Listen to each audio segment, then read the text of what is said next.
Forest leaves lay scattered cold and dead upon the withered grass that autumn morn. When with his withered hearts and hopes is dead and cold, a gallant army formed their last array upon that field, in silence and deep gloom, and at their conqueror's feet laid their war weapons down. Sullen and stern, disarmed but not dishonored, brave men but brave in vain, they yielded there. The soldier's trial task is not alone to die. Honor to chivalry.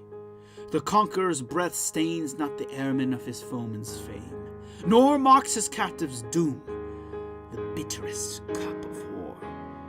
But be that bitterest cup the doom of all whose swords are lightning flashes in the cloud of the invader's wrath, threatening a gallant land.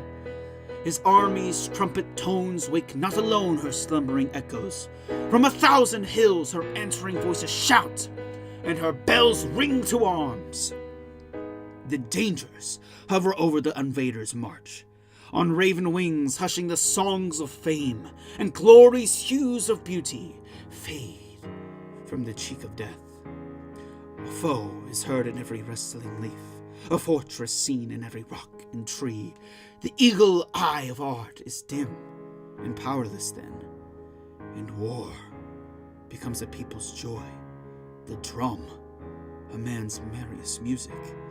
In the field of death, his couch of happiest dreams, after life's harvest home. He battles, heart and arm, his own blue sky above him, and his own green land around, land of his father's grave, his blessing and his prayers, land where he learned to lisp a mother's name, the first beloved in his life, the last forgot, land of his frolic youth, land of his bridal eve, land of his children. Vain your column's strength, invaders, vain your battle steel and fire. Choose ye the morrow's doom, a prison or a grave. And such were Saratoga's victors, such the yeomen brave, whose deeds in death have given a glory to her skies, a music to her name. An honorable life her fields they trod, in honorable death they sleep below. Their sons' proud feelings here, their noblest monuments.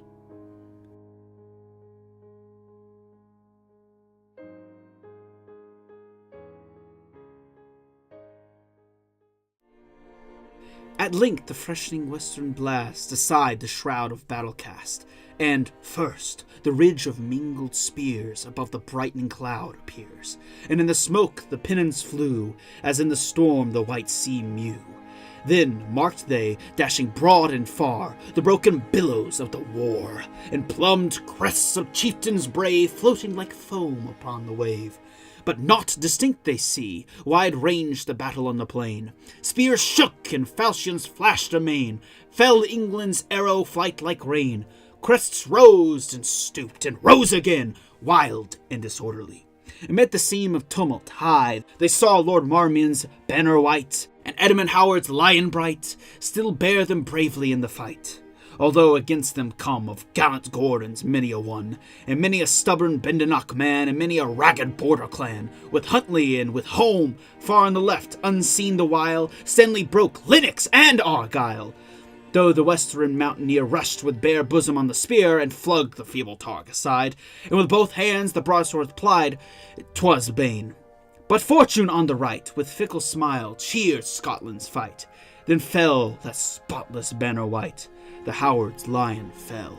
Yet still Lord Marmion's falcon flew with wavering flight, while fiercer grew around the battle yell. The border slogan rent the sky, "Aho, my Gordon!" was the cry. Loud were the clanging blows, advanced, forced back, now low, now high, the pinions sunk and rose. As bends the bark's mast in the gale, when rent our rigging, shrouds and sail, it wavered mid the foes. No longer Blount the view could bear. By heaven and all its saints, I swear I will not see it lost. Fitz Eustace, you with Lady Clare, may bid your beads and patter prayer. I gallop to the host. Into the fray he rode amain, followed by all the archer train.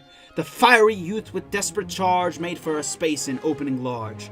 The rescued banner rose, but darkly closed the war around. Like pine tree rooted from the ground, it sunk amongst the foes.